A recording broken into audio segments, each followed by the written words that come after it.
Hey guys, back at it again with Nick's point of view. Damn it, I swear everywhere I go this thing gets ruined, I exclaim, disgusted by the swampy water rising to just below my knees. My shoes would be ruined too. How disgusting. Okay, you know what? I'm gonna put myself in all of the survivor's shoes, technically, right now. Nick and them are presumably wearing socks. Their socks are wet, and that is not a pleasant feeling. So, Nick, I understand your frustration. I will not judge you anymore, because that's really gross. Why'd you choose that in the first place? Coach asked, and I glared at him. It was nice, I guess. I don't really know. Coach laughed, and we began trudging through the water. This is disgusting, I scoffed. God only knows what's been in this water. Hell, there could be alligators under the water. How would we know? My buddy Keith got rolled by a gator once, Ellis said, looking over at me. Pretty sure it's supposed to be looking. I shot the thing right on the top of the head, and the other one had slithered off. We were just trying to grab two so we could make him mad and get him into a fight. I want stories like Ellis's. See, I'm a yapper. I talk to a lot of people, and I tell a bunch of random stories. And I feel like when I'm telling my stories, like, they're interesting enough to keep people's attention. Like, I have good, funny stories that people laugh about and stuff. Just, I feel like they're not as good as Ellis's. I don't know. I stared at him, and I don't think I was the only one. This has happened twice now. Ellis says something off the wall, but you just know it's true, so you have to question everything you know.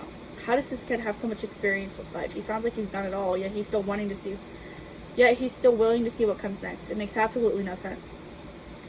Don't worry, man, I got you. Also, why are y'all looking at me like that? Rochelle shakes her head. Ellis, you're something special. I hope you know that. I think I do.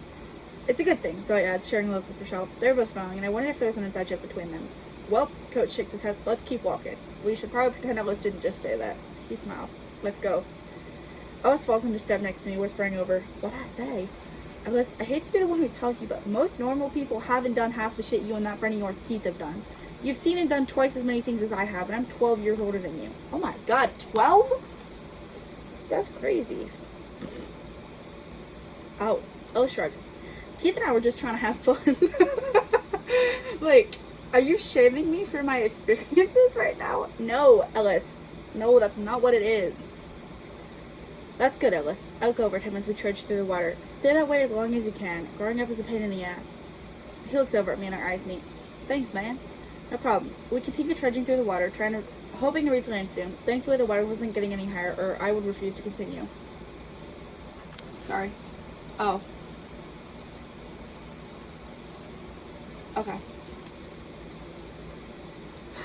Sorry, I got an email and I didn't know what it was, so I had to check it.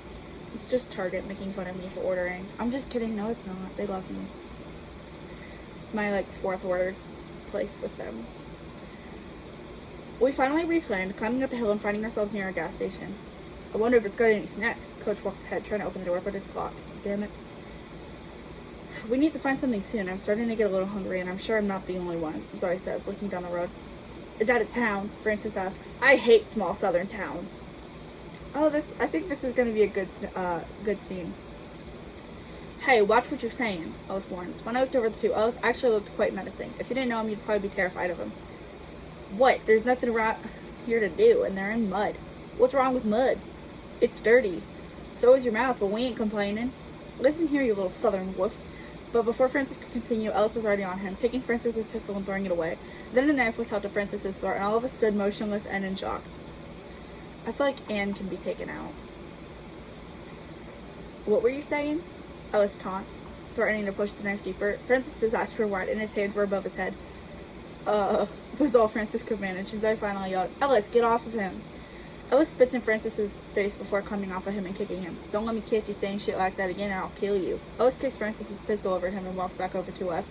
We had to pretend nothing happened, and we waited for Francis to wipe the spit off his face and complain. That is gross. But I don't know. I don't support spitting in people's faces. I just try to keep it, accurate with the times. I feel like in that case, I feel like I could be wrong, but I didn't really feel like Googling. I kind of went off of what I've seen and heard in movies and stuff. That back in the day, spitting in people's faces was some sort of like, it's a sign of disrespect. I know that much. It's also really gross, and I don't think you should do it. But I just kind of, because I know, and as we get further into the series, other people also do it. I'm not going to say who, but like it just kind of matches the scene, I guess. And it's kind of like back in the day disrespect, which is not cool. And back in the day, like way, way back in the day, because I don't think they were doing it closer to the 2000s, but I don't know. I don't support it though. I think it's really gross, but I just thought it kind of fit with the character. He turned his gun back into the holster, which had been quickly removed by Ellis. I didn't know the kid could move so fast. We start walking towards the town, and Ellis stays closer to Coach. Francis walks beside me. The fuck is his problem? I smile. You insulted him. Props to him for standing his ground, right? Francis shrugs. I guess. I feel like it was an unfair fight. Hey, if things were going to get out of hand, I would have intervened. You know this. Francis shakes his head. Kid's a nut job. Have you noticed the way Zoe looks at him? Francis, let them be. They deserve it. Francis lets out a low whistle. Not Ellis. He doesn't deserve her. I might not know her all that well, but that doesn't mean I don't know what she deserves out of a man. Ellis, he's no man. He's a boy in a man's body. Yes and no. Yes and no. While Francis spoke the truth, I couldn't let him sabotage them like that. Look, let's see how it pans out. Maybe they're only in love because they think it's the last option. That is something else. Like, Nick, you know what? Are you really in love with Rochelle? Because besides Zoe, she's the last option. But Zoe is your friend's daughter. So, are you really in love with Rochelle? I think he is. I think he is. Francis stays quiet, and we finally make it to the town, and we begin looking in the houses for supplies. We split up, going through cabinets and drawers. I find some things in my work, and I shove it in my bag to sit with the others at the large table the girls had braided. We set our things on the table, deciding to have a nice meal tonight. As Rochelle and Zoe were splitting the food, Ellis walked into the kitchen, coming back with a spoon. He pulled a can of SpaghettiOs out of his pocket, popping the lid and tucking the spoon into them. Everybody stared at him again. He looked at all of us. Ellis? I say, eyeing him with the can. This is one of my favorite scenes. I don't know why, I thought of this, and I was like, you know what, that would be really, really funny, and it would suit Ellis's character. So, yeah, that is disgusting. He shrugs, putting a spoonful into his mouth. That is absolutely vile. I want to puke. Rochelle sides him a plate with less of what everyone else was eating. The power's out here, so of course the food was kind of cold. We made a small bonfire to heat things up, but we didn't want to burn or overcook anything. When we were finished eating, we stayed in one of the houses, thankful to have not seen any of the infected stumbling around. So, we just glazed over the fact that Ellis pulled a can of SpaghettiOs out of his pocket and just ate them cold. Which, I mean, it's not gonna kill him or anything. It's just kind of like, don't you want a little bit of heat on those? I sat down on the bed Rochelle and I would be sharing again. I wasn't thinking in the moment, but these beds had been laid in. Some of them had naked people, and the thought disgusted me. She sat with me and she smiled. I think we're doing okay. I swear she must have been having half a conversation in her head beforehand, because I was completely lost. Yeah, I think so too. She kissed me and I smiled when she pulled away. I love you, Rochelle. I love you too, Nick. Hopefully things with Josh end soon. I'm tired of wanting to intervene. I know if I say anything, that would only make the situation worse. Yeah. I lay down, tucking my hands behind my head and closing my eyes. It felt nice to relax after all the running around we have to do. I felt her close to me, and I put an arm around her, holding her close. Closer. Let's say closer, because that's just more appropriate. I loved her more than anything, and I would do anything to keep her alive. She put her hand on my chest, resting her head on my arm. I was content, despite the situation we were in. I could see us doing this every night in the future, waking up next to each other with kids jumping on our bed. Actually, you guys are old. That's not gonna happen. I'm just kidding. Especially on Christmas morning. We'd be asleep, and they would come and spoil before we'd even gotten an hour of sleep.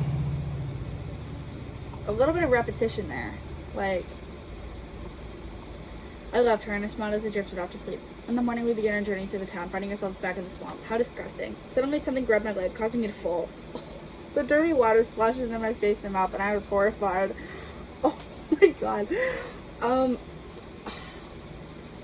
I haven't fell in like a long time, I feel like. Well, that's not really true. I fell on the 4th of July, but I didn't trip over my own feet. I like actually slipped. But tripping over my own feet, I used to be very prone to doing.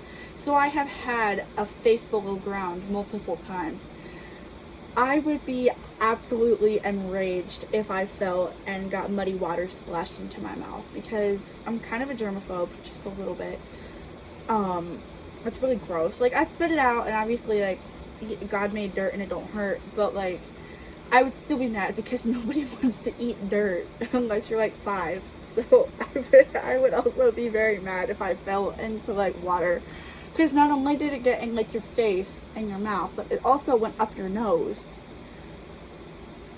And the fact that I can also see Nick actually doing that, I just feel like that's even funnier. God damn it, I spit, sitting up and wiping the water off my face. Whatever grabbed me climbed on my back, trying to shove me into the water again. I turned and kicked it off, seeing it was a man covered in mud from head to toe. I think he was naked, and I shot him with my pistol, the noise ringing out through the wooded area around the swamp. We usually try to avoid using guns, since we learned the sound of them attracts more zombies, but this one shot couldn't hurt, right? I come to my feet, my suit absolutely soaked and my hair muddy. This is disgusting. You okay, Nick? It's so funny. Like, if it was anybody else, it wouldn't be as funny, but it is Nick. And Nick, it's just like, you had that coming for being such a, oh my god, my suit is ruined. You low-key had that coming. Lewis asks, I'm just fine, thank you. I snapped, storming by and sloshing water past the others. They remained still, but I continued forward, and eventually their footsteps could be heard following me. Y'all, I think we can all agree that we need to change of clothes. Rochelle comments, glancing around at us.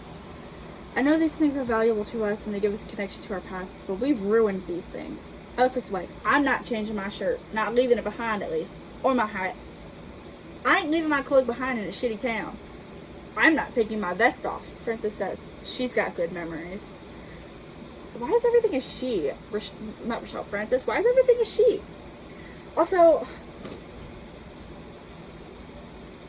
I know that there's not really running water right now, but you could wash your clothes. You could wash that.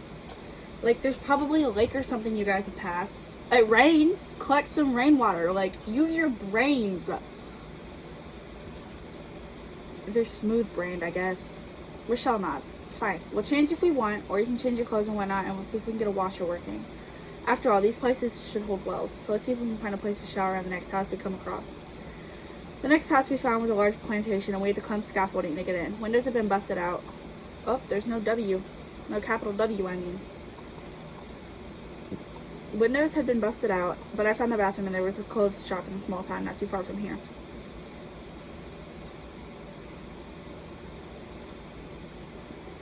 That's Nick's point of view. I couldn't remember who it was. We went out to the shop, looking through the clothes and finding things that would fit, heading back to the plantation to shower. Nick, get quick. We haven't got forever, Coach reminds us as we take our turns. I don't want to abandon my suit necessarily, but the white t-shirt and leather jacket did look kind of tempting. I showered and changed into the new clothes. They reminded me of what I would wear when I met with Hell's Legion. I looked at myself in the mirror. I needed to trim my hair and my beard was growing in more, but I didn't have the tools to do all that. Once everyone had showered, Ellis went back into the bathroom to wash his shirt and hat. He was now wearing a Midnight Riders t-shirt and jeans. I had recently discovered that his hat hid the massive curls he had on his head. Anyone want a haircut? Rochelle calls from the kitchen, appearing with scissors and a razor. They won't be pretty, but it'll be something. Zoe opted to go first, cutting her hair by a few inches. Nothing worth worrying about, in my opinion. Listen, Nick, dead ends are a thing, and they hurt. In fact, I can never really tell when my ends are dead. I just like to be like, Mom, cut my hair off, please. Just chop it all off. When Ellis came back from the bathroom, his wet shirt and hat on his arm, he spotted the scissors. Free haircuts? Gladly, I'm next. Rochelle helped him cut his hair, trimming it so it wasn't as messy, and he smiled. I like it. I got my hair trimmed, and then Rochelle said we could use the razors to shave if we were interested. Ellis shaved, and Rochelle found a pack of razors for everyone to split. I finally felt clean, and we observed the plantation before finding a radio. I got a signal. Some guy asked if we were clear to be picked up. Yeah, but this damn gate's in the way, and it's locked. Don't worry about all that. Y'all just head back to the plantation. I'll be there shortly, the guy said. Y'all can call me Virgil. I'm on my way right now. After a few minutes, we heard a boat horn, and something blew the gate up, leaving little pieces of grass on fire. We ran out to the docks, climbing onto the boat, and Virgil sped away. Now we were on the water. Maybe we'd finally make it to safety, since New Orleans was so close to the water.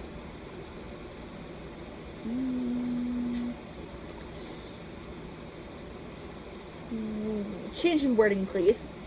I sat on the bench, leaning back and thinking God silently. Maybe he was real, and I just had to be patient to get the things I wanted. See? Exactly, Nick. Patience. Practice patience. Next time is going to be Zoe's. I hope I still have you guys' attention. I'll see you next time.